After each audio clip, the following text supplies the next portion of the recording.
Buenos días a todos. Eh, Vamos a dar una sesión, se nos encargó al servicio de urgencias dar la sesión del día de hoy y bueno, Arantxa me propuso, a raíz de una sesión que habíamos compartido ahí en el servicio, utilizar el germen de eso para contar esa sesión también al resto de la gerencia y bueno, pues elegimos este tema, elegimos el tema de la muerte.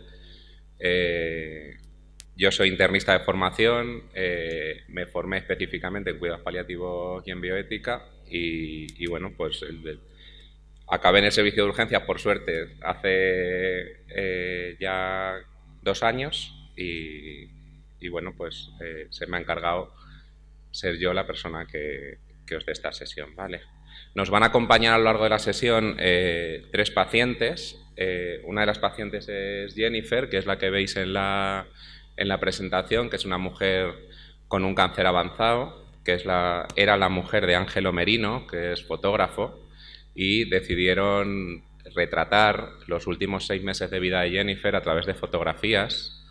Entonces he decidido utilizar sus fotos como, de alguna manera, hilo conductor, dejando enseñar un poco la naturalidad del proceso de morir, que ellos lo ven esto como algo natural y cercano y lo quisieron plasmar de esta manera. Luego nos acompañará Fátima en varios vídeos, que es una persona también con un cáncer avanzado, que ha recibido varias líneas de quimioterapia, que ya no es subsidiaria, además tratamiento oncoespecífico, porque no está respondiendo a todas las líneas que se le podían ofrecer, y va a mantener una entrevista con Enric Benito, que es un paliativista catalán, que es como el pope de todo lo que tiene que ver con la espiritualidad en España. Y luego vamos a hablar de Pilar, que ya os desvelaré quién es un poquito más adelante. Este va a ser el recorrido que vamos a hacer en la sesión. Vamos a hablar primero de por qué esta sesión en este momento y en este lugar. Vamos a hablar un poquito de comunicación. Vamos a hablar de en qué momento nos encontramos a este respecto. Y vamos a hablar de, a partir de ahora y con esto que sabemos, hacia dónde podemos ir.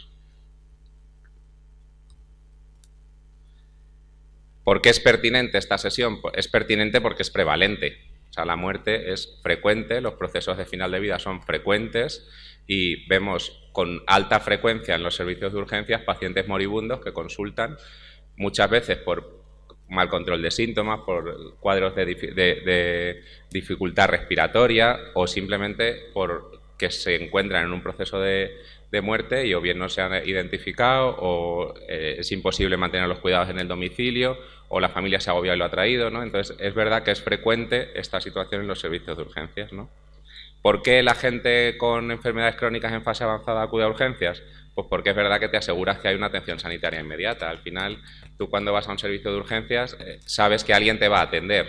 O sea, no está la opción de dentro de 4 días o dentro de 6 días, siempre tienes una atención inmediata, ¿no? Por eso he puesto ahí la guardia de 24 horas, ¿no?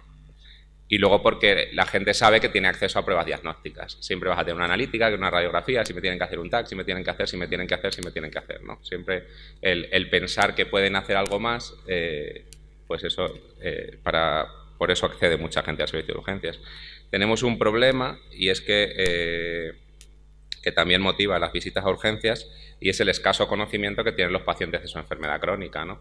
Y esto no es que lo digo yo, no es que sea una opinión personal, pero cuando hacen estudios de pacientes con enfermedades crónicas y les preguntan sobre cuánto conocen su enfermedad y lo que va a pasar con su enfermedad, solo conocen toda esa información el 54% de los pacientes, ¿no? Es verdad que lo conocen más los más jóvenes, los menores de 70 años, pero los menores de 70 años son menos los que tienen enfermedades crónicas en fase avanzada, ¿no? Estamos dejando ahí a esa gente mayor, pluripatológica, con enfermedades avanzadas, con escaso conocimiento de su enfermedad. Y claro, si yo no conozco mi enfermedad y no conozco lo que va a pasar, me es muy difícil interpretar si esto que me está pasando es normal o no es normal, ¿no? Y luego otro dato que es muy importante es que la concordancia de conocimiento entre el paciente y la familia es del 49%. Entonces también, si cada uno está en un polo, es también muy difícil, porque si la familia sabe que el paciente está fatal, pero el paciente no lo identifica y no lo reconoce, pues el paciente no va a entender por qué se hace un manejo conservador. Y al revés, si el paciente está fatal y la familia se piensa que se encuentra fenomenal, pues la familia va a forzar muchas veces el ir a urgencias para intentar mejorarle, aunque el paciente sepa que esa opción es poco viable, ¿no? Pero un 49%, solo 1 de cada 2 tienen sincronía paciente-familia. ¿Por qué vienen a urgencias también los pacientes? Por expectativas, porque tienen expectativas de soluciones que a veces nosotros no les podemos ofrecer. Nosotros muchas veces se lo explicamos a los pacientes, que no tenemos todos los recursos del mundo. Yo siempre le digo que me encantaría ser Lourdes, la Virgen, y poder darle soluciones para todo, pero no lo soy. Entonces, esas soluciones pues no siempre las podemos brindar. Y luego, ¿por qué vienen a urgencias también los pacientes? Porque hay escasos medios de alternativas de cuidado, ¿no? Unidades de hospitalización a domicilio, hospitales de día que estuvieran abiertos todas las semanas, ¿no? Mayor disponibilidad de recursos de cuidados paliativos. Entonces, eso hace que los pacientes vayan a urgencias. De hecho, sabemos que el paciente que se incluye en un programa de cuidados paliativos, el 40% de esos pacientes incluidos dejan de ir a urgencias sobre el resto de proceso de su enfermedad. Y a partir de la segunda visita, un 38,3% reducen las demandas. O sea que hasta un 80% irían muchísimo menos a urgencias si hubiera un adecuado seguimiento y unos adecuados recursos en este sentido. Pero el médico de urgencias tenemos un problema. Y el problema principal del médico de urgencias es que nos cuesta mucho ver al paciente de una manera longitudinal. Vemos al paciente en ese momento, porque no le conocemos, porque no sabemos nada de él, porque nos cuesta mucho recabar sus antecedentes que se salen de la medicina, porque nos cuesta mucho conocer su soporte social, porque nos cuesta saber cómo se enfrentaba a situaciones previas de enfermedad. Entonces, ¿qué solemos hacer? Pues si el paciente viene saturando el 80% y con mucha dificultad respiratoria, pues vamos para adelante, ¿no? Pero eso que hacemos es un corte transversal y nos cuesta mucho el ver de dónde venimos y el proyectar hacia dónde vamos. ¿Por qué? Porque no estamos acostumbrados a hacerlo, ¿no? Y muchas veces también porque el volumen de pacientes de uno y de otro y de otro y de otro y tener varios pacientes pendientes de ver, pues te limita el poder hacer esa proyección más hacia adelante, ¿no? Y luego al médico de urgencias pues nos cuesta mucho reconocer al paciente terminal. Nos cuesta mucho porque yo a veces se lo explico a la familia. Es que yo no le conozco cómo está de normal. Entonces, a veces ves un paciente que para ti se está muriendo y te dice la familia, no, si él está siempre así. Dices, madre mía, y está así desde hace 6 meses. Y claro, tú dices, pero ¿y cómo puede estar así desde hace 6 meses, no? Entonces, nos cuesta mucho identificar al paciente terminal y nos cuesta muchas veces tomar decisiones de parar, pero precisamente por eso, porque al final tú para mantener una conversación con la familia y establecer una limitación del esfuerzo terapéutico o establecer un no hacer ciertas medidas, necesitas un vínculo con esa familia o con ese paciente que confíe en ti. Entonces, eso es muy difícil de hacer en un servicio de urgencias. Y luego nos cuesta mucho planificar los cuidados a medio o largo plazo, ¿no? A veces tienes resuelto el episodio agudo y ahora, ¿cómo organizo, no? Probablemente eso también tiene que ver con los recursos de los que hablábamos hace un momentito. Ya salió varias veces a lo largo de la exposición la importancia de la comunicación, ¿no? El título de esta ponencia no es en balde, por supuesto. No es lo mismo que en un servicio de urgencias salga y grite en el pasillo, ¡venid, que se está muriendo!, ¿no? Todo el mundo corre a esa llamada de auxilio porque ese paciente, si no hacemos algo, se va a morir, ¿no? Parece que es un paciente en el que hay que hacer más. Si decimos, el paciente que acaba de llegar, hablamos con la enfermera del equipo, parece que viene muriéndose, ¿no? Serenidad, tranquilidad, todo el mundo identifica lo que está pasando, cambiamos un poco de rol, ¿no? Cambiamos el momento. Si hablamos con un familiar y le decimos, lo siento, se está muriendo, el familiar está identificando que esa situación te está generando a ti una emoción y de alguna manera con esa frase, con ese lo siento que estás poniendo delante, estás empatizando con ese familiar. O si decimos, también es verdad que en este sentido hay que ser genuino. O sea, si no lo sientes, pues no digas lo siento, ¿no? O sea, di por desgracia se está muriendo, ¿no? De alguna manera tú ahí estás introduciendo a ese paciente o a ese familiar una situación, ¿no? Estás introduciendo un por desgracia que ya sabes que después de ese por desgracia va a venir una mala noticia, ¿no? En el tema de la comunicación he utilizado estas dos fuentes. Una es un libro de Pablo Requena que se llama Doctor, no haga todo lo posible, y el otro es X, antiguo Twitter, en el que he hecho una encuesta que quiero comentar ahora también con vosotros, ¿no? En el libro de Pablo Requena hablan de la importancia de las habilidades de comunicación y dentro de la medicina de urgencias hablan tanto en el área de urgencias como en el área de cuidados intensivos. Y dicen que uno de los grandes retos en la medicina es la comunicación, tanto en las áreas de urgencias como en las áreas de cuidados intensivos. Y dicen algo que ya hemos comentado muchas veces, que por supuesto es muchísimo más fácil seguir haciendo, ¿no? Colocar un aparataje de sostén vital, que afrontar una conversación franca con el paciente y o los familiares para discutir sobre su oportunidad. Pues sí, siempre es más fácil ofrecer algo más que hacer, porque lo otro implica una conversación, implica tiempo, implica sacar nuestras emociones y nuestros miedos a la palestra, y eso nos cuesta. Eso no lo digo yo, lo dice el New England Journal of Medicine, ¿eh? Dicen también la American Society of Clinical Oncology que las conversaciones con pacientes oncológicos incurables o se dan tarde o no se dan. Nos cuesta mucho hablar con los pacientes oncológicos, ¿no? Luego comentaré un poquito en el siguiente estudio.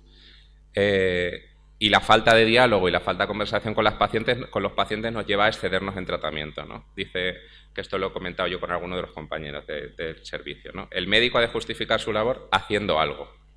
Muchas veces no contra el origen de la enfermedad, sino contra las complicaciones que van surgiendo una tras otra, a sabiendas que lo que vas a hacer probablemente sirva para poco, ¿no? Pero bueno, pues como no puedo tratar la causa, pues trato el síntoma y vas ahí un poco intentando renquear por de alguna manera las dificultades que tenemos para asumir que esa es una situación de final de vida, ¿no? Bueno, esta foto es del cementerio de Comillas, que si no lo conocéis os lo recomiendo porque es espectacular. Habla de que las dificultades para discutir un proceso de adecuación del esfuerzo terapéutico están directamente relacionadas con la dificultad para hablar de la muerte. ¿Y quién pone esa dificultad? ¿El paciente moribundo que ya sabe lo que hay y que ya se da cuenta de que se está muriendo? Pues está deseando hablar para que le resuelvas las dudas que tiene. Las dudas las pone el médico, principalmente el médico o el profesional sanitario, porque a veces estas situaciones en un domicilio se las puede encontrar perfectamente la enfermera de atención primaria que ha ido a hacerle una cura, ¿no? Y de repente surge una conversación en torno a la muerte y podemos aprovechar esa oportunidad para resolver las dudas y para acompañar, o podemos evitar esa conversación, ¿no? Tenemos las dos opciones. Proyectamos el profesional sanitario en la conversación sobre la muerte el miedo a nuestra propia muerte. Y claro, es que eso nos hace débiles. Y es que tenemos que ser fuertes, y es que no podemos llorar, y es que no podemos ser blanditos, no podemos empatizar. Cuidado, ¿eh? Yo decidí poner en Twitter este post de la izquierda, ¿no? Digo, me han encargado de preparar la próxima sesión hospitalaria y se llama Se está muriendo. Me gustaría saber qué te transmite, ¿no? ¿Qué emoción te transmite la frase pensando que viene de un médico de urgencias, ¿no? Que ya sabes, cuando vas a urgencias, pues que a ver quién me toca, que no conozco de nada del equipo, tal, no. ¿Y si es en una enfermedad progresiva curable? Entonces, me decía, voy a poner varios ejemplos, ¿no? de respuestas. Dice, enfermedad incurable, horrible escuchar que no hay nada que hacer. Impotencia, rabia, tristeza, franqueza desgarradora. Nunca habrá un buen momento para escucharlo. Y aquí dice lo que me parece más importante. Pero es necesario que se diga, siempre con delicadeza y tacto, ¿no? Dice otra persona aquí, como familiar pido sinceridad sin crudeza, amabilidad en el cómo y que se acompañe de una explicación sobre el proceso y sobre el después. Es muy importante varias frases de las que dicen, o sea, varias palabras que dicen aquí, delicadeza, tacto, sin crudeza, ¿no? Lo que esperan es que informemos, pero que lo hagamos de una manera cariñosa, de una manera cercana, ¿no? Como hija de un fallecido de enfermedad progresiva, nunca debe morir en urgencias, dicen. Aún así, los cuidados paliativos en Asturias, aquí sabéis que en X cada uno habla de su libro, ¿no? No funcionan. En resumen, psicología con el enfermo y dignidad, quizá no quiera saberlo, y empatía, mucha empatía con la familia. Importante también el quizá no quiera saberlo. O sea, no siempre tenemos que informar. No siempre tenemos que informar. Importante también cerciorarse que lo ha entendido, ¿no? Que lo ha entendido, porque a veces utilizamos eufemismos y decimos, no, es que está muy malito, o es que está muy enfermo, o está muy grave, o a ver qué va pasando, ¿no? Está muy grave, habla de la situación de ahora mismo, pero no cuenta nada de lo que va a pasar después, ¿no? En cambio, si se está muriendo y decimos que se está muriendo, pues eso tiene una implicación a medio plazo, ¿no?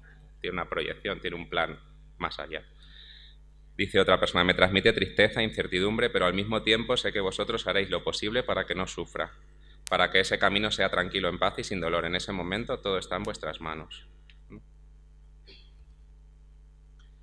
Me parece desgarrador este tuit que ponía una familiar. Ojalá me lo hubieran dicho así, fue con otras palabras, y estaba tan en shock que yo pensaba, sí, vale, muy bien, pero ¿cuándo nos vamos a casa?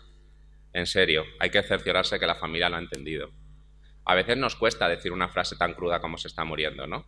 Pero a veces se puede trabajar utilizando metáforas, ¿no? Yo me acuerdo que cuando ya establecíamos un poquito de vínculo en la unidad de cuidados paliativos donde yo trabajé, hablas de que pues parece que ya se está apagando la vela, a veces, ¿no? O parece que ya estamos llegando al fin. A veces no hace falta decir que se está muriendo, pero la familia ya con esa metáfora entiende perfectamente qué es lo que está pasando, ¿no? Ellas dos son profesionales, una es médico, Mónica es médico de urgencias, muy conocida en Twitter por sus actividades de medicina gráfica, la mayor referente de medicina gráfica en España, y decía, me ha revuelto mucho tu post. A urgencias llegan de las residencias ancianos solos y agonizantes, muy deteriorados y con demencias avanzadas. Recabo información, exploro y decido la futilidad de los tratamientos curativos. Se está muriendo, digo al internista, necesito una cama. Es muy importante también que luego mantuve una conversación con ella en relación a esto, que me decía qué importante es hablar el mismo idioma. O sea, cuando yo llamo a un compañero de la planta y le digo, mira, voy a subir a este paciente en estas condiciones, que el compañero de la planta no me diga, ay, ¿cómo no le has hecho una analítica? Oye, ¿cómo no le has hecho tal? No, de verdad que se está muriendo. O sea, qué importante es que hablemos el mismo idioma. Y ella decía, una vez estaba trabajando en un centro privado y llamé al médico de la planta para decirle, mira, que voy a ingresar a un paciente que viene con esta edad, con estos antecedentes, no sé qué, que viene muriéndose. Dice, y la respuesta del médico de la planta fue, no, a mí no me lo subas así, porque si subes sin diagnóstico, ¿qué pongo yo en el certificado médico de defunción? Qué duro, ¿eh? Qué duro tener que hacer pruebas complementarias a un paciente moribundo para rellenar mejor el certificado médico de defunción, ¿no? En un paciente a lo mejor con una demencia terminal que simplemente es la propia demencia terminal la que está acabando con él. Dice Estrella, impotencia y sensación de fracaso, pero por otra parte reconocerlo es un golpe de realidad, probablemente tardía, y habla de la futilidad de los tratamientos, pero dice, qué necesario es en ese momento centrarse en lo importante, ¿no? Entonces, en ese momento en el que todo lo que hemos aprendido de medicina, de fármacos, de farmacología, de fisiología, todo eso que hemos estudiado, empieza a perder un poco el sentido, hay que explorar, hay que preguntar a la familia y al paciente de quién habría querido que le acompañase en este momento. A lo mejor hay que ofrecerle al paciente que está falleciendo, si quiere escuchar su música favorita en ese momento para relajarse, ¿no? O si es religioso, a lo mejor hay que ofrecerle que venga su líder espiritual para hacer el acompañamiento en ese momento.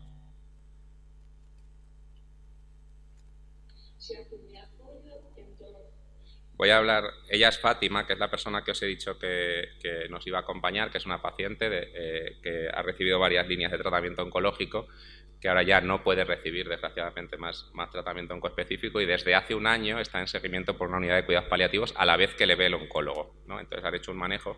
Va a hablar en algún momento de Nuria, que Nuria es Nuria Pérez de Lucas, que es una médico del ESAD sureste de Madrid. Y bueno, pues nos va a hablar un poco del tema de la comunicación, tanto este vídeo como el siguiente. O sea que me apoyo en dos, en la confianza que me vais a dar, porque el cuerpo también tiene que responder. Tengo por experiencia que cuando yo no controlo mi cuerpo por dolor o por reacciones físicas, no estoy bien y a lo mejor doy malas contestaciones, claro. y eso me interesa, la dignidad que te ayuden a mantener las condiciones para que tú puedas, eso es fundamental, el buen control de síntomas, exactamente. Una información honesta que te vaya permitiendo saber lo que está ocurriendo, que no te engañen, que te vayan diciendo lo que hay. Efectivamente. Sentirte acompañada por gente que sabe y conoce el mapa del territorio para irte guiando, para que sepas que vamos avanzando por donde toca. Eso es. Y que me digan la verdad, eso y Nuria, con toda la naturalidad del mundo, me va diciendo, pues sí, ahora atravesamos un momento difícil, parece que está respondiendo, pero tenemos que tener preparado un segundo plan porque este puede fallar. Esa sinceridad se agradece porque yo soy más consciente de lo que me está pasando. ¿Para qué quiero una mentira bonita? Una mentira bonita no me sirve de nada. Una verdad, si me gusta bien, si no me gusta, pero es verdad. Y soy libre porque la puedo utilizar, claro. Qué importante que si alguien quiere saber la verdad se la digamos, ¿no? O sea, la importancia, muchas veces tenemos miedo a dañar a los pacientes, pero es lo que dice Fátima en este vídeo, ¿no? Dice, ¿para qué quiere una mentira bonita? Perdonadme, que se ha activado la... Dice, ¿para qué quiero una mentira bonita? La verdad me hace libre, la puedo utilizar, ¿no? O sea, cuando yo ya sé lo que me está pasando y lo que va a ocurrir a partir de ahora, pues a partir de ahí me puedo organizar y puedo entender lo que me pasa y comprenderé por qué se hacen unas cosas o por qué se hacen otras, ¿no? La información honesta, el control de síntomas, el acompañamiento, el ofrecer un plan B, ¿no? Vamos a coger este camino, pero si este camino falla, tenemos este otro camino. Es muy importante eso porque cuando se ofrece un camino único y ese camino falla, ¿y ahora qué? ¿No? ¿Y qué crees que es lo más importante para que esto ocurra bien? O sea, aflojar, soltar, permitir, aceptar. Sí. ¿Qué es lo que crees que es importante para eso? Afrontarlo con naturalidad. Si es que no hay más remedio. Ya, pero después también tener un entorno. Es importante de que los médicos no intenten salvarte, por ejemplo, ¿no? Que te acompañen y que te ayuden, ¿no? El acompañamiento. Llegado un momento, yo le agradezco a la doctora última, la doctora Madariaga, es un cielo, que te digan la verdad, esto sigue creciendo. La quimio no hace nada. ¿Qué hacemos? Y le dije yo, ¿qué vamos a hacer? Aceptarlo. Pues ya está, la naturaleza. Ya bien quisiera yo que los médicos pudieran, ya sé que quieren sanarme, pero si es imposible, vamos a aceptar lo que hay y dará para lo que dé, pero por lo menos... La aceptación en lugar del rechazo es lo que te permite seguir viviendo lo que hay, ¿no? Pero claro, aceptar lo que hay y es la manera más humana y más inteligente, supongo, de transitar por ahí.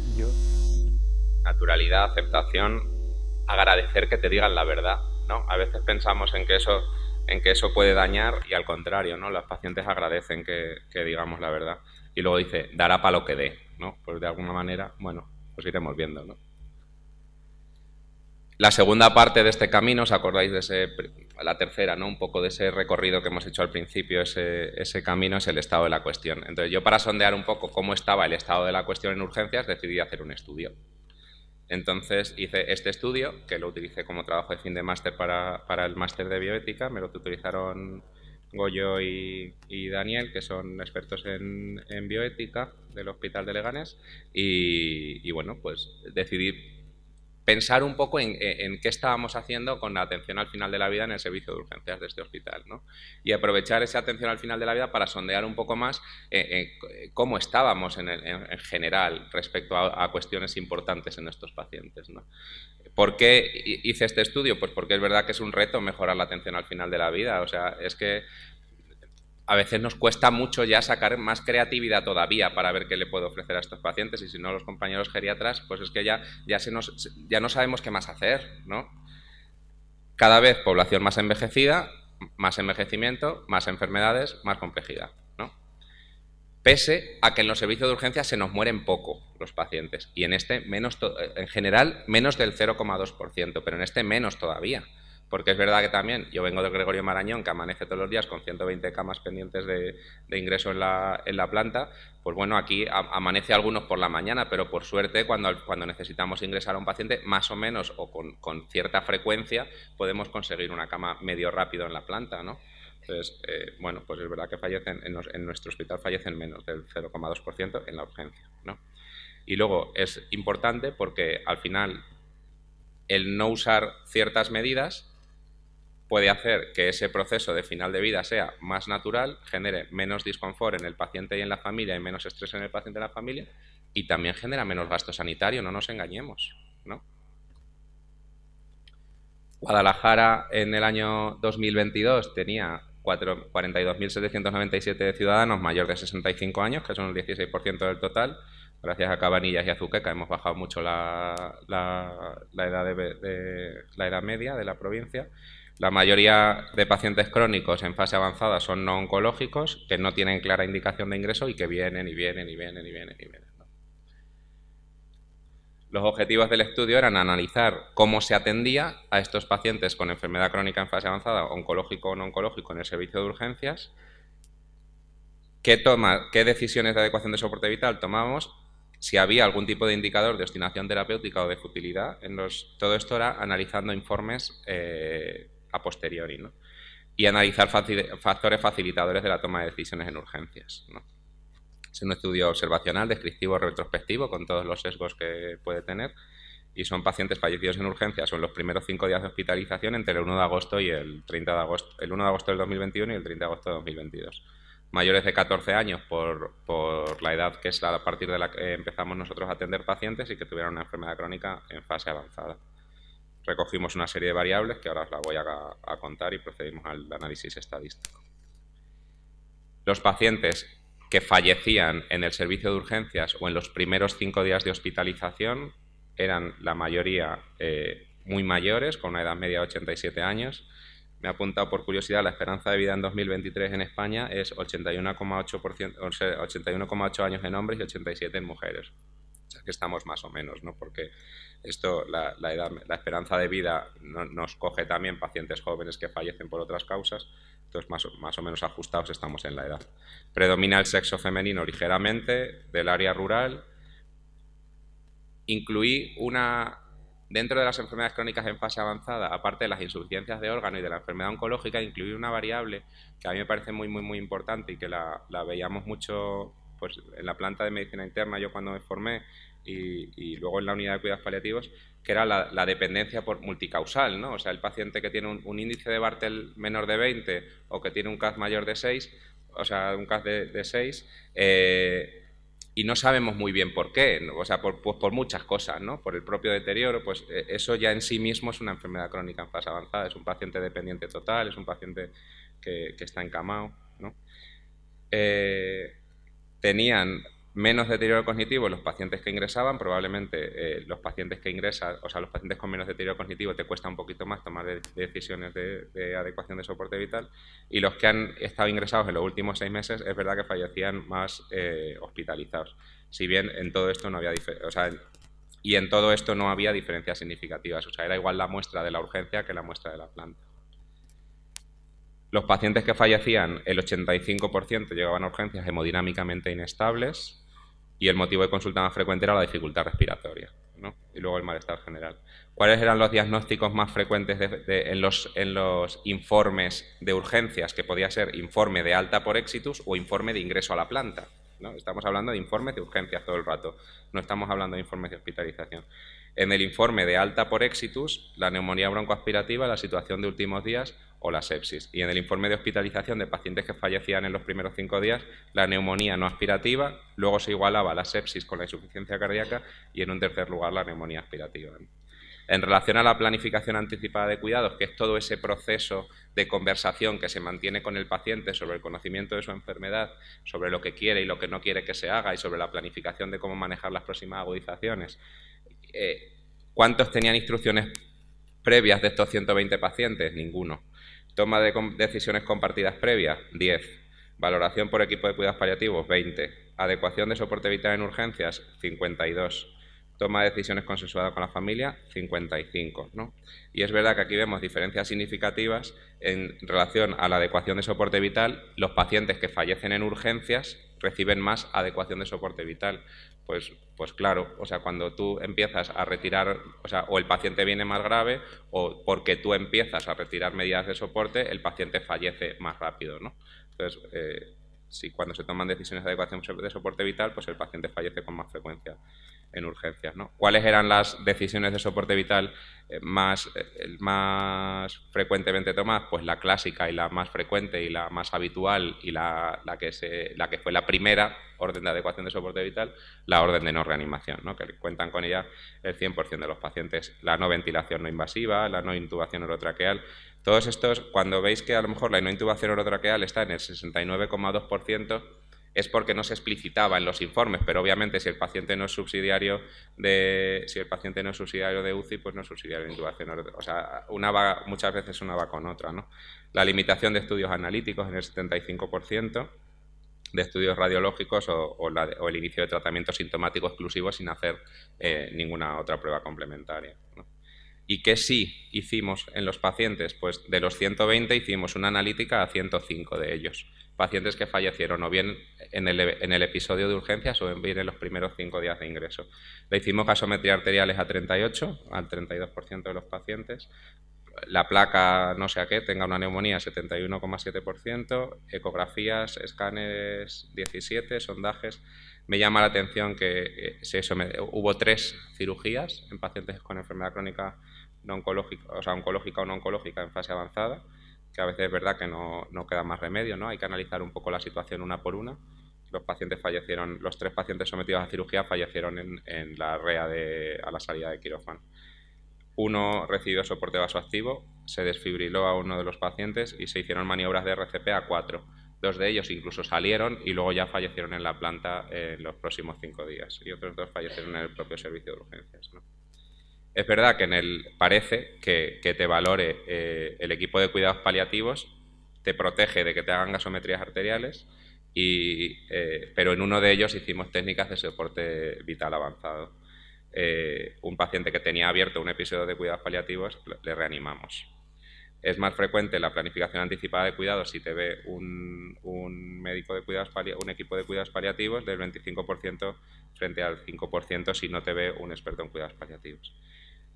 Y luego este cuadro que a mí me llama mucho la atención, pero es verdad que os tengo que contar el sesgo de que es un análisis de informes. En el informe, cuando se toman medidas de adecuación de soporte vital, se explicita que esa medida de adecuación de soporte vital está consensuada con la familia en el 84,6% de los casos, que no está mal. Pero cuando no se toma ninguna medida de adecuación de soporte vital y decides seguir haciendo, ese seguir haciendo no se consensúa ni con el paciente ni con la familia, ¿no? Parece muchas veces que como el paciente viene a urgencias, pues ya somos nosotros los que decidimos todo lo que le hacemos, ¿no? Muchas veces, salvo que nos planteemos el hacer la limitación sí que la conversamos, pero el seguir haciendo no lo conversamos con los pacientes, porque parece que el seguir haciendo es lo que hay que hacer, ¿no? Y lo otro parece que nos da esta vergüenza a veces tener esa conversación de que vamos a ir parando, ¿no? ¿Cuáles son las diferencias entre realizar o no realizar medidas de adecuación de soporte vital? Pues es verdad que en urgencias pues no encontramos ninguna, ¿no? Probablemente dependa de nosotros, de cada uno de nosotros, de nuestra experiencia, de cómo sea el paciente, pues no sabemos, ¿no? Pero sí que es verdad que se adecua más a pacientes con enfermedades neurodegenerativas y oncológicas, si bien no hay significación estadística, porque la muestra es verdad que son 120 pacientes, probablemente una muestra más grande se consiga. Se tomaron menos decisiones de adecuación de soporte vital en esos pacientes con un Bartel de 20 y ya, ¿no? Pues lo que decíamos, ¿y cómo relleno yo luego este informe médico, ¿no? Si no sé exactamente muy bien qué es lo que le está pasando, pues tendemos más a hacer pruebas y a hacer más cosas con esos pacientes, ¿no? En hospitalización se adecuó más a los pacientes del área urbana, no tengo claro por qué. Aquellos que tenían focalidad neurológica o mal control analgésico y menos si consultaban por disnea. Yo siempre digo que la disnea es el patito feo de la sintomatología refractaria. El dolor lo identificamos muy bien y ya estamos aprendiendo a manejarlo mejor, no nos cuesta poner un poco de opioide para el dolor, pero utilizar el opioide para la disnea pues parece que todavía nos cuesta cuando podemos ponerle el reservorio a 15 litros, que seguro que le quita mucho más la disnea. Y luego hay más adecuación en los pacientes que estaban en circuito de cuidados paliativos, ¿no? En cuanto a la discusión, más del 50% de los pacientes del estudio presentan enfermedad crónica en fase avanzada, en población del general son el 60%, o sea que estamos más o menos. Y la inclusión, esto no lo digo yo, de nuevo no es una conclusión del estudio, es una conclusión científica de múltiples publicaciones que se han hecho. La inclusión en programas de atención a pacientes con enfermedad crónica y la participación de los equipos de cuidados paliativos disminuyen las visitas a urgencias, ¿no? Recursos como por ejemplo Geruca o UCAPI que están aquí, pues ya sabemos que al final tú ahí tienes un enlace, ese paciente si no hubiera otra puerta de entrada y no consigues una cita más o menos rápido, pues ese paciente terminaría en la urgencia con alta probabilidad, ¿no? Como discusión también, la adecuación del esfuerzo terapéutico debe ser considerada cuando hay poca probabilidad de respuesta a tratamientos o futilidad diagnóstica terapéutica, ¿no? Y es verdad que en el momento en el que tú te planteas hacer una adecuación del esfuerzo terapéutico, tú de alguna manera cambias la perspectiva, porque el manejo de ese paciente te cambia total, porque pasas de querer curar a ese paciente a ver de cuál es la mejor manera de cuidarle, ¿no? Porque no todos los pacientes son curables, pero todos los pacientes son cuidables, ¿no? Eso lo decía Javier Rocafort y yo lo tengo grabado a fuego, porque es verdad que siempre vas a poder cuidar y las enfermeras lo hacen y las auxiliares excelentemente bien. Los médicos es verdad que muchas veces tendemos a desentendernos de esos pacientes en el momento en el que están en esa situación. Pasamos de la curación a la valoración global, atendiendo a su pronóstico, evolución de enfermedad, deseos, expectativas, escala de valores, ¿no? Lo importante empieza a ser otra cosa. Pero es verdad que decía uno de los estudios, dice, exige gran formación ética y gran humanidad, ¿no? Además de las exigencias habituales. Pues es verdad que exige formación en cuestiones que no nos forman. Entonces, pues, ¿por qué lo hacemos regulinchi? Pues porque es que no estamos formados para estas cosas. Entonces, pues donde no te sientes cómodo, pues intentas no hacerlo. Por eso yo no hago salto de potro y no hago esas cosas, ¿no? Porque no me siento cómodo. Por eso voy a zumba. Entonces, situación basal. Pues es verdad que vemos una mejor situación cognitiva y funcional en los pacientes que ingresan, ¿no? Damos de alta a centros sociosanitarios a los pacientes que están peor. Pues probablemente algunos se va al centro sociosanitario. Y los que fallecen... ¿Me has quitado el micro? Ah, no, ahora no. Y los pacientes que fallecen allí en los centros sociosanitarios están excluidos del estudio, ¿vale? No consta, importancia de la situación basal también, no consta la situación cognitiva en el 44% de los informes de pacientes que fallecen en urgencias y el 15% en los pacientes hospitalizados, que hospitalizamos. Es verdad que vuelvo a lo de antes, los pacientes que hospitalizamos, algunos rehospitalizan, entonces es más fácil tener una situación basal completa en un informe previo y muchas veces la rescatamos de ahí, ¿no? Y luego la situación funcional pues no consta en el 33% de los pacientes de urgencia y en el 18% de los que hospitalizamos. Parece que cuando hacemos un informe de hospitalización nos esmeramos un poquito más a la hora de completarlo, ¿no? Y luego, es verdad que llama la atención que no conste tanto la situación basal cuando sabemos que es un factor pronóstico independiente y que es súper importante a la hora de tomar decisiones, ¿no? Respecto a los diagnósticos, el diagnóstico más frecuente en urgencia, hemos hablado antes, que es la neumonía aspirativa y la situación de últimos días. Parece que te diagnostiquen una neumonía aspirativa o que te diagnostiquen en situación de últimos días ya te condiciona un muy mal pronóstico a muy corto plazo, pero pensamos, y yo lo comentaba con Arantxa sobre todo cuando hablábamos de los resultados del estudio, parece que una insuficiencia de órgano o que un cuadro infeccioso es muchísimo más curable, entonces nos cuesta no poner antibiótico, no poner la furosemida, nos cuesta mucho el no hacer ese poquito más, aunque el paciente venga en una situación igual de inestable e igual de malo que un paciente que viene con una neumonía aspirativa, ¿no? Parece que nos cuesta un poco más. Y luego, respecto a instrucciones previas y planificación compartida, en Guadalajara estamos fatal como instrucciones previas, 0,005% del registro de voluntades anticipadas. Es verdad que en España solo 5 de cada 10.000 habitantes han oído qué es eso de las instrucciones previas, aunque la mayoría dicen que si tú hablaras con ellos, muchos querrían hacer ese documento. La legislación actual recoge la planificación compartida de la atención, que es ese proceso comunicativo paciente-equipo sanitario sobre cómo quiere ser cuidado como un derecho. En nuestro estudio es verdad que solo el 8% tenían algún tipo de planificación recogida y en la población general el 6,2% y estaba relacionado siempre con la edad de los pacientes. El paciente joven nos cuesta mucho menos hablar con él que el paciente mayor. Y habla también, pues vuelvo a lo que comentaba antes, ¿no? Los pacientes oncológicos, menos del 50% de enfermos terminales oncológicos conocen su diagnóstico. A veces te encuentras en unas situaciones en urgencias con el familiar detrás, detrás de la cabecera del paciente, el paciente delante, tú hablando con el paciente y luego o sea, el familiar detrás como si fuera un director de una pista de aterrizaje diciéndote lo que puedes decir y lo que no puedes decir y cállate y que eso no lo sabe, ¿no? Y te encuentras a veces en unas situaciones que dices, ¿y cómo le explico yo a este paciente que lo que le está pasando es que está teniendo un sangrado arterial abdominal masivo por una compresión oncológica en su cáncer estadio 4 que no tiene más tratamiento? ¿Cómo le explico yo a este paciente que eso que le pasa no es un dolor abdominal por estreñimiento, ¿no? Pues es difícil a veces eso, desligarlo, deshacer todo eso, toda esa maraña en el equipo de urgencias, ¿no? Solo el hecho de plantearse que el paciente se beneficia de medidas de adecuación de soporte vital favorece ya que tengamos una conversación con él y con la familia, aun en las circunstancias hostiles de los servicios de urgencias, ¿no?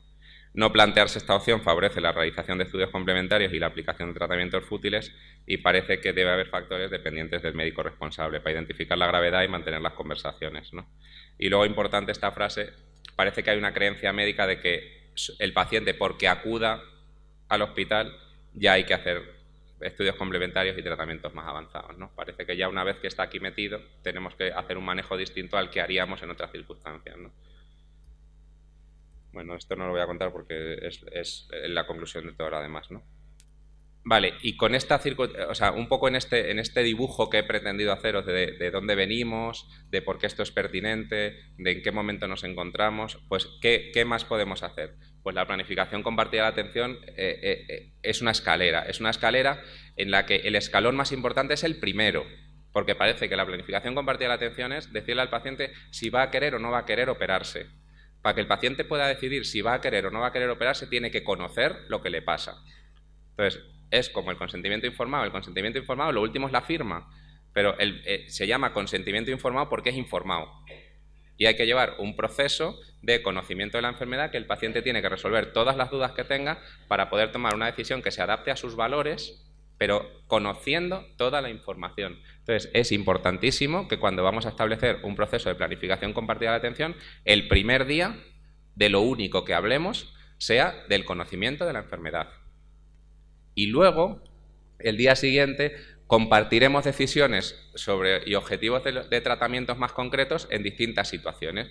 Pues si la próxima agudización de POC vas a querer que se te plantee otra vez la ventilación mecánica no invasiva o no, ¿no? ¿Cómo lo has pasado tú con esta ventilación mecánica no invasiva que hemos puesto en esta situación? O sea, de eso hay que hablar, ¿no? Y luego, en un tercer escalón, estará el cómo queremos abordar el proceso de final de vida, ¿no? Que eso ya se hablará pues cuando el paciente empieza a entrar en situación de últimas semanas o en situación de últimos días, pues cómo vas a querer que manejemos esto en casa, en el hospital, quién vas a querer que te acompañe, y habrá que anticiparse para planificar que si el paciente quiere morir en casa tendrá que tener recursos suficientes para poder morir en casa, y habrá que asegurarse que va a haber un soporte familiar suficiente para que ese paciente pueda fallecer en casa, porque yo me acuerdo en Madrid que nosotros tuvimos un paciente que tenía 60 años con un cáncer de páncreas con una obstrucción intestinal maligna, que el paciente quería fallecer en su casa y la única cuidadora que tenía en domicilio era su mujer, que estaba ciega de ver 0%. Pues le enseñamos a tientas dónde poníamos la morfina, dónde poníamos el midazolam, uno en un vaso alargado, el otro en un vaso ancho. El ancho es el del dolor y el alargado es el de cuando está quejándose, y la mujer ahí a su tran, pues el paciente pudo fallecer en su domicilio, con una llamada diaria, con una visita cada 3 días. O sea, muchas veces querer es poder, ¿no? Hacer 2 preguntas. Una es, si tuvieras que resumir mucho lo que has aprendido en la vida, ¿qué sería que has aprendido? Yo le doy mucha importancia a una cosa que he descubierto, pero bueno, no la he descubierto, me han ayudado a descubrirla, que la persona a la que más fácil puedo engañar de este mundo, la más fácil de engañar soy yo sola, yo a mí misma, y precisamente es la que menos me interesa engañar.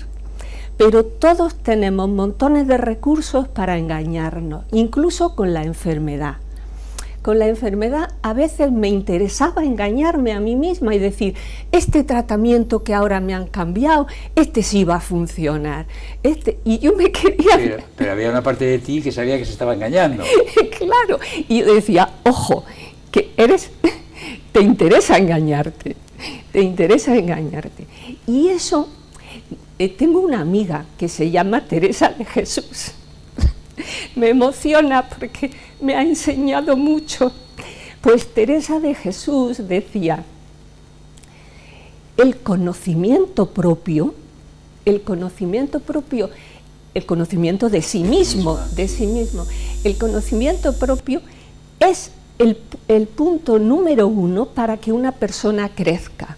Si no te conoces a ti mismo, vas perdido por el mundo. Y eso me lo enseñó ella y le estoy muy agradecida porque veo que es fundamental. No te engañes. La honestidad es la que te permite ser coherente. No te engañes. Y a partir de aquí, exactamente, a partir de la coherencia puedes crecer y aprender. Claro, si me engaño, incluso ella decía, humildad es andar en verdad.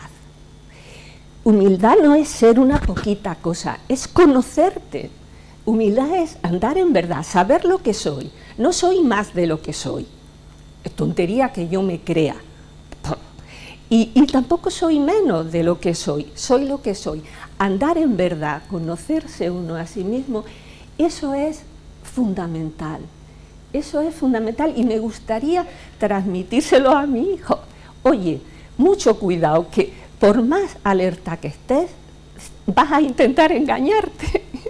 Engañarte porque te interesa en cualquier momento decir, ay, sí, qué majo soy, qué bien lo he hecho. O sea, autenticidad. Autenticidad. Importante no infraestimar los recursos de cada paciente de afrontamiento, porque nosotros muchas veces no conocemos suficiente a ese paciente, no sabemos qué recursos propios tiene.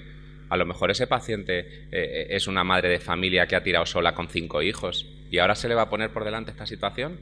O sea, hay que ver qué recursos tiene ese paciente y potenciar esos recursos, porque a lo mejor está muy mal físicamente, pero a lo mejor espiritualmente, como habla ella, ¿no? Tienes ahí algo que te ayuda mogollón a tirar para adelante, ¿no? Porque la salud es el bienestar físico, psíquico y social, ¿no? Entonces, o a lo mejor socialmente tienes una red de apoyo de la leche, ¿no? Que ahora estamos un poco sensibles también con lo de que saquen a las trabajadoras sociales de los diplomas acreditativos de cuidados paliativos, que también es de traca eso. Entonces, explorar y potenciar la salud que hay dentro del paciente enfermo, esa parte sana que hay dentro de todo paciente enfermo, ¿no? Hay una certeza de que yo soy algo más. Bueno, que este cuerpo. Sí. Tú tienes algo más de lo que de se eso. ve. Sí. Y lo que pasa es que esas experiencias son muy difíciles de explicar. Son inalcanzables pero hay una certeza y además en la que coinciden mucha gente. Alguien tan poco sospechoso de querer hacer proselitismo como puede ser José Saramago. José Saramago dice, en todo ser humano hay algo innombrable, un algo que no sabemos ponerle nombre. Y ese algo es precisamente lo que somos. Lo que somos es lo que no se ve. Y eso yo lo sé porque lo sé, no sé por qué. Claro. Habla de ese algo innombrable. Me quedan 3 diapositivas. Os dije que iba a haber 3 pacientes, ¿no? Que iba a haber Jennifer, que nos ha ido acompañando en las cabeceras de los distintos momentos, que iba a estar Fátima, que es ella, que creo que nos está enseñando bastante como paciente, y la tercera paciente es Pilar. Entonces os voy a leer la historia de Pilar. Pilar tenía 91 años cuando, tras mucha insistencia de sus hijos y nietos, decidió ir al médico para valorar una disnea progresiva que había aparecido en los últimos meses. Tras identificar un soplo cardíaco por su médico de atención primaria, fue valorada por cardiología, quien cerró el diagnóstico: estenosis aórtica severa. En la misma consulta y sin mucho margen de maniobra, se le propuso realizar una sustitución valvular mediante la técnica TAVI, a lo que ella no supo qué responder. planteando solicitar el estudio previo y mientras tanto, pues bueno, pensarlo y tomáis una decisión. Los días posteriores fueron de gran revuelo familiar. Pilar era muy mayor y en múltiples ocasiones había reflejado su miedo a las intervenciones médicas. Máxime al acceso a un quirófano para realizarse un procedimiento en el corazón. Manifestó a su familia, con plena conciencia, que estaba feliz con la vida que había realizado y preparada en el caso de que fuera su enfermedad cardíaca la que tuviera que llevarla al final de su vida. Con mucho pesar, por una parte de los miembros de la familia, se respetó su decisión y se le acompañó a esta, asumiendo que a partir de ahora la sintomatología empeoraría progresivamente y habría que adaptarse a ella. En ese momento, uno de sus nietos políticos, médico de formación en cuidados paliativos, preparó a Pilar y a su familia para afrontar las consecuencias de la decisión, anticipando la evolución esperable, la necesidad de adaptación que habrían de realizar todos cuando llegasen los momentos de deterioro y lo limitado del pronóstico independientemente de otras agudizaciones por otros motivos que pudieran surgir. En los meses posteriores se produjo un deterioro importante, sobre todo funcional y en menor medida cognitivo, siendo preciso adaptar actividades cotidianas, cambiar el bastón por el andador y posteriormente por una silla de rueda para los trayectos más largos. Pese a esto, Pilar seguía disfrutando de la compañía de sus hijos, de los ratos al sol en la plaza de su barrio, de los logros de sus nietos y la venida y crianza de sus bisnietas. Los veranos eran su momento favorito, pues significaba ir al pueblo donde vivió toda su vida, ver sus vecinas y disfrutar de noches eternas tomando el fresco. En enero de 2023, un cuadro bronquítico produjo un nuevo bache, rechazando Pilar de nuevo la derivación hospitalaria, pese a su insuficiencia respiratoria, asumiendo su nieta enfermera y el médico de la familia los cuidados más técnicos, creando de la nada una suerte de unidad de hospitalización a domicilio y apoyando sus hijos los cuidados más básicos pero desde luego nada sencillos. Dado que en este momento precisó oxigenoterapia domiciliaria, considerándose esto como un factor predictor de mortalidad en el contexto de la paciente, se comenzó un diálogo con ella y con la familia para preparar la posible evolución futura, recordando, como ya se había hecho hace 2 años, que inicialmente se presentaría empeoramiento de la disnea, luego la angina y posiblemente incluso el síncope. Tal y como se había previsto, la disnea empeoró, sobre todo con esfuerzos pequeños, implicando entonces a la médico de atención primaria de Pilar, quien colaboró desde el primer momento, acordando inicio de dosis pequeñas de jarabe de morfina oral en los momentos de más disnea.